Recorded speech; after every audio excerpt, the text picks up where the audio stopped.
welcome to the final Faith Nation of 2021. I'm Jenna Browder with John Jessup, and tonight we bring you a special look back at some of the biggest news stories of the year. January 6th, now commonly referred to as 1/6, it's a date emblazoned in the annals of history as a stunned world watched a mob ransack the United States Capitol. For 3 hours, lawmakers, Capitol staff, and law enforcement inside feared for their lives. So what do they do in those scary moments? Capitol Hill correspondent Abigail Robertson brings us the inside story. January 6th started off like most any other Wednesday for Senate Chaplain Barry Black. First came hosting the bipartisan Senate prayer breakfast, followed by opening the Senate in prayer.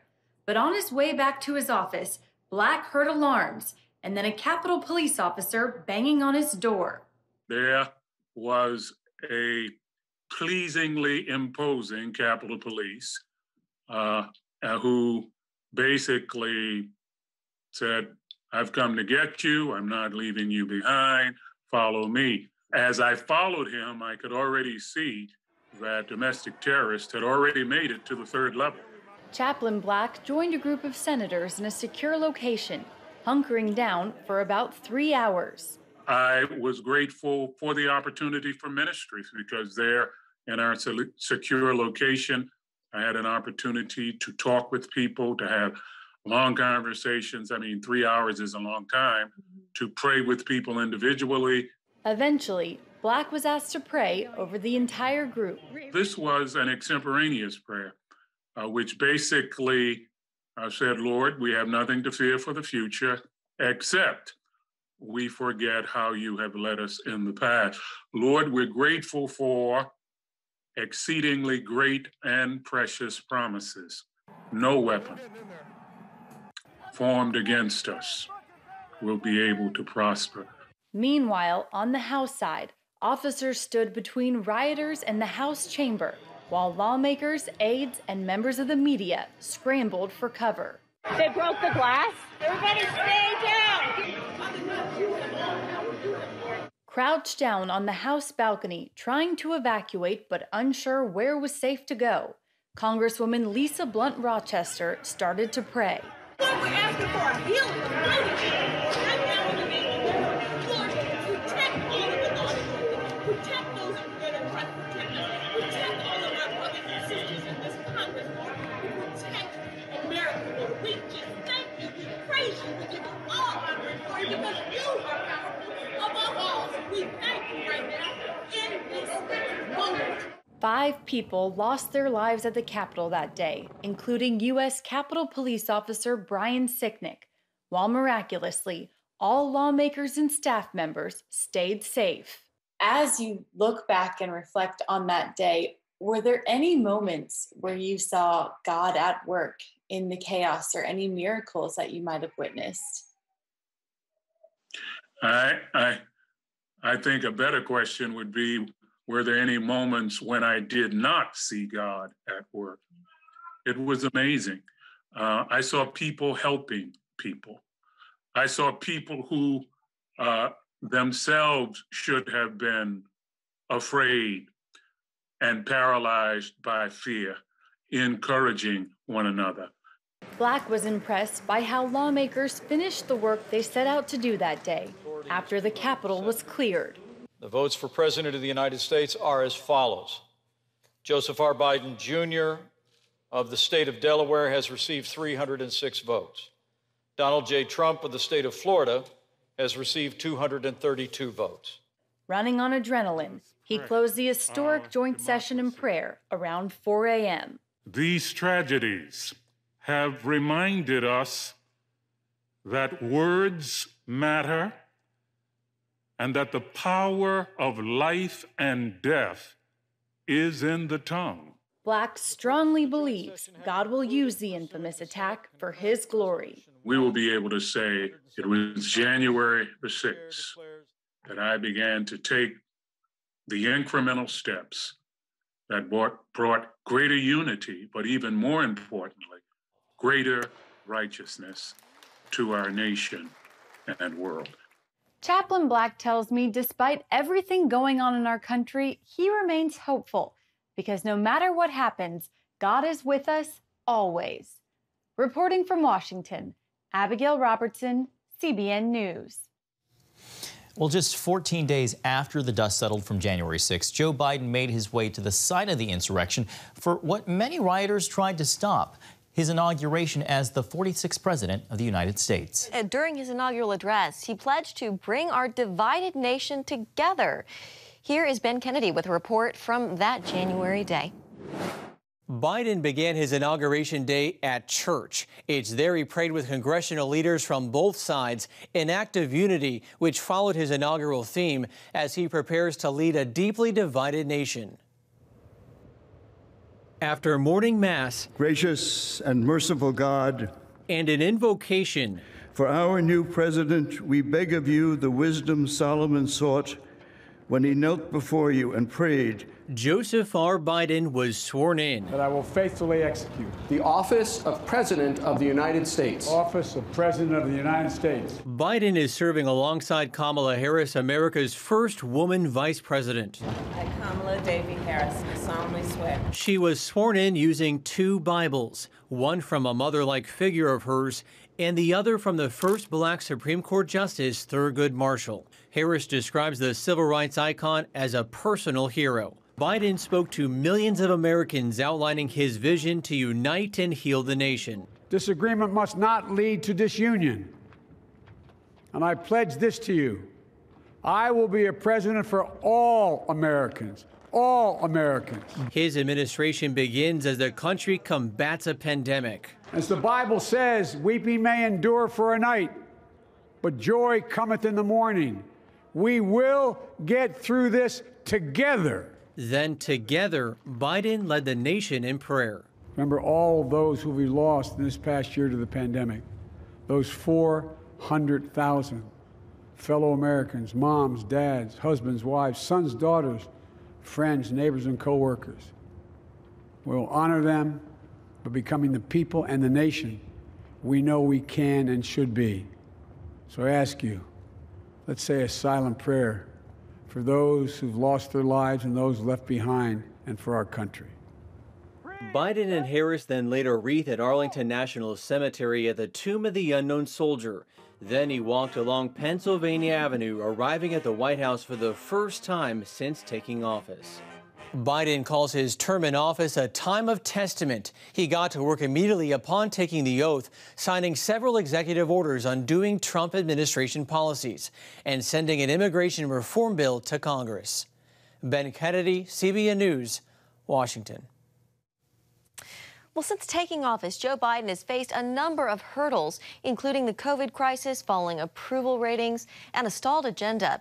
But this summer's chaotic withdrawal of American troops from Afghanistan is proving to be one of the biggest controversies facing the administration this year. As Abigail Robertson reported in the days following the messy exit, the president stood by the decision to leave and the way the withdrawal went down.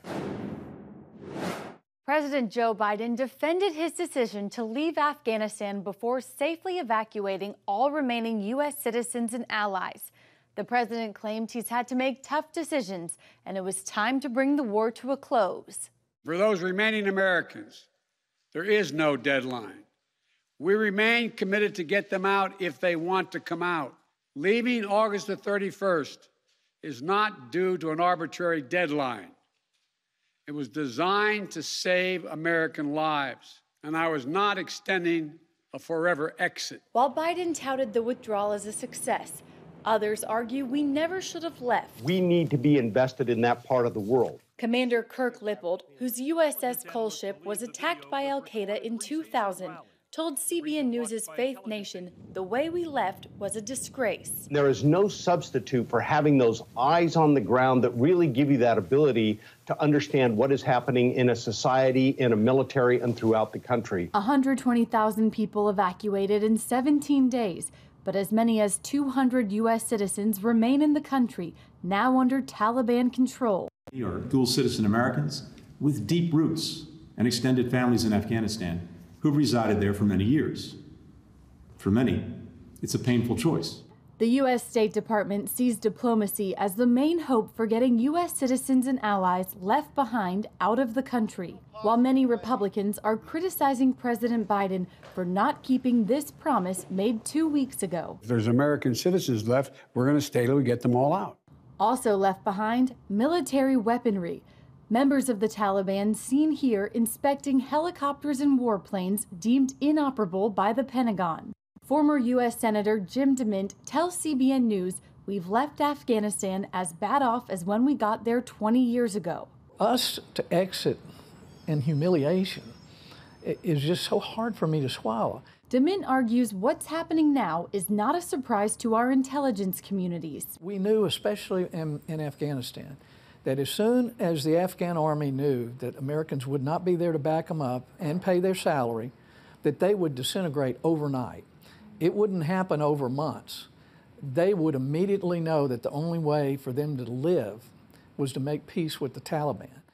Just hours after the U.S. completed its withdrawal, Al-Qaeda congratulated the Taliban on its takeover of Afghanistan, with both groups viewing it as a moment to incite and recruit new supporters to the global jihad movement. Reporting from Washington, Abigail Robertson, CBN News. The unfolding humanitarian crisis with the surge at the southern border. More on that when Faith Nation returns.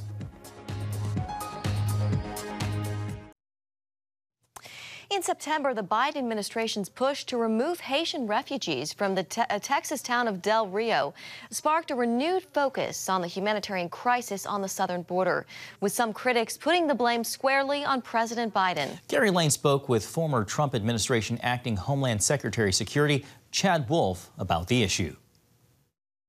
Thousands of Haitian migrants who once gathered under the bridge in Del Rio, Texas, are now in the United States. Appearing on the CBN News program The Global Lane, former acting Secretary of Homeland Security Chad Wolf explains why. They're incentivized because of the success of those Haitians in Del Rio getting across and now into American communities. So they see that it can be successful.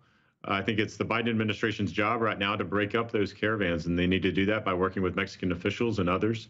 But they also need to do that by not only the messaging, but the policies they put in place. An appeals court recently ruled the Biden administration can continue deporting migrant families trying to cross the U.S.-Mexico border under a COVID-19 pandemic rule.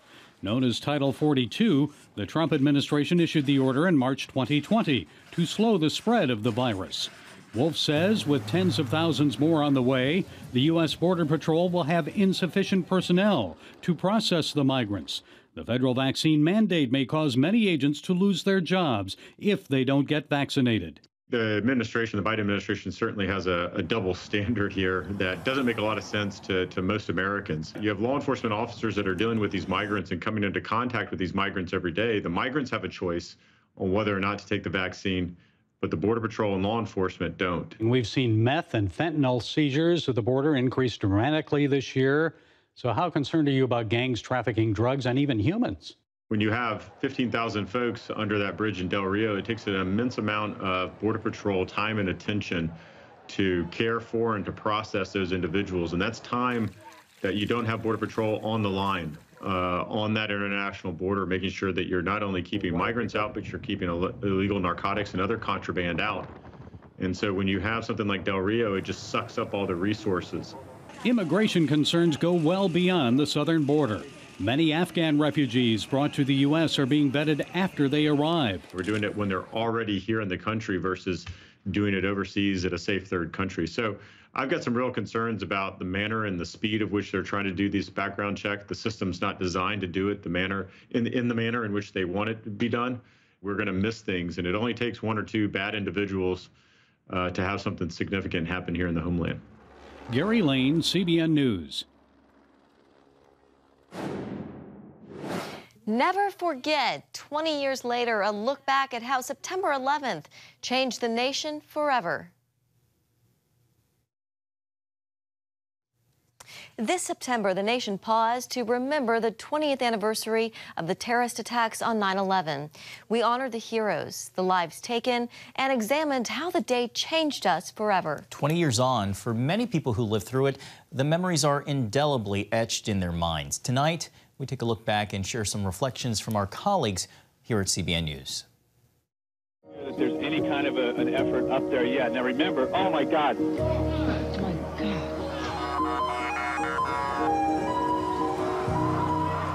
9/11 is a day that you don't want to remember, but that you will never forget. Apparently, a plane has crashed into the World Trade Center. I have a vivid memory of sitting on my parents' bed, watching as the second plane flew into the second tower. And I mean, there's so much unknown at the time.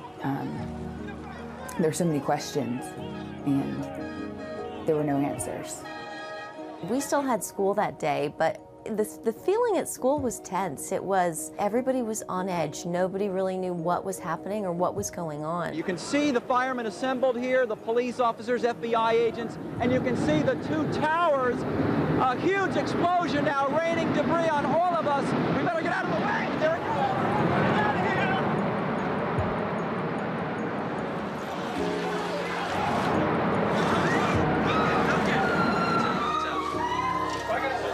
Both trade towers, where thousands of people work on this day, Tuesday, have now been attacked and destroyed. In newsrooms, they're always hustling and bustling, and there's always structure to the day. We have a morning editorial meeting where we assign stories, and we know what our lead story is going to be, and we know what people are doing. And that day, we spent hours in front of our TV monitors, just watching as the rest of the world was watching. And the same image was on all of the television screens, even on the Weather Channel and ESPN. And you know, at that point, it really wasn't clear what was happening. You could just sense in the newsroom air that it was something that was huge. I think it's the quietest I've ever heard a newsroom. Everybody goes straight. This ambulance is about 100 feet ahead. This is the World Trade Center on the floor. God bless America. Let's go to the White House. Claire Shipman is on the phone. Claire, what's that we're looking at? Well, that's what we're trying to figure out right now. All we know is it's a gigantic plume of smoke coming from behind the old executive office building. It's like nothing I've ever seen. I mean, Claire, let me interrupt you for a second. We now have fire confirmed at the Pentagon. I got into a news satellite truck with our weekend anchor, a photographer, and our satellite truck operator, and we drove up here to Washington, D.C.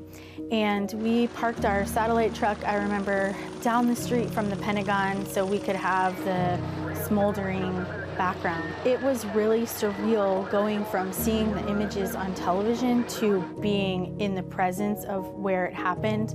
And I'll never forget just the smell that was in the air it's that burning fire, ash, like things have been burned smell.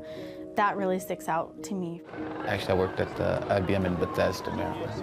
You know, they kind of dismissed us from work a couple of hours early. And I remember as I got on 270, I tried to call the daycare, and all the circuits were busy. Like, no calls were going through. And in that moment, you know, I guess for one of the first times, I felt helpless. Today, our fellow citizens, our way of life, our very freedom came under attack in a series of deliberate and deadly terrorist acts. I was at my church in Moldova, which is an Eastern European country. We had a Tuesday night prayer service, and all of a sudden, somebody walked up to the pastor and gave him a little note. He, unfolded the note, and he just said, "We all need to stop, and we have to pray." We just got word that the United States was attacked. At the time, I just wanted family close, my loved ones close, and my son was there with me, so I was hugging him tighter and squeezing him tighter. My friend and I just stopped and prayed. God bless America, my home, sweet home. One thing that happens here in this place is when American suffers and when people perpetrate acts against this country, we as a Congress and as a government stand united, and we stand together. I do remember coming out of 9/11 was this great sense of unity. You know, Americans really came together. I can hear you. The rest of the world hears you. And the people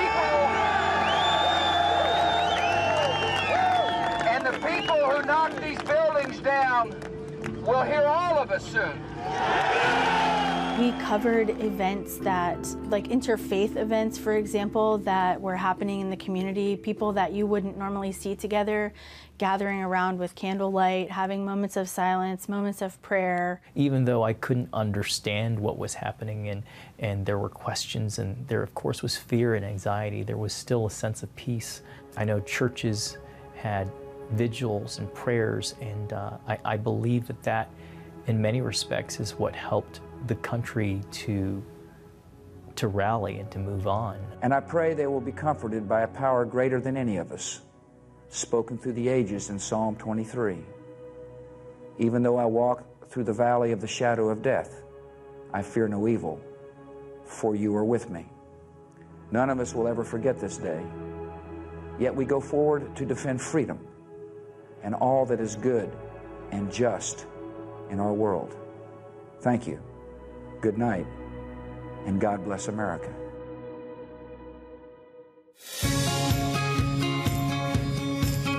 Young people, millennials, are flocking to church. It's not an exaggeration to say that we love to meet them and that we love to know their stories. Well, 2021 brought big changes here at CBN. That is true. As we celebrated 60 years of ministry here at the Christian Broadcasting Network, CBN founder Pat Robertson announced his retirement as host of the long-running and iconic 700 Club program. After, I think, 54 years of hosting the program, I thank God for everyone that's been involved, and I want to thank all of you, but I want you to know that at this point I'm stepping down. Even though Pat is not popping up on your TV screens on a daily basis, Dr. Robertson isn't done offering his insights to views. He still hosts a monthly interactive episode of the 700 Club, answering viewer emails. And he's devoting his energy and experience to helping train and equip members of the student body at Regent University. A lot of big changes here, but still exciting in what's ahead. Yeah, absolutely. Here's to 2022. Have a great night.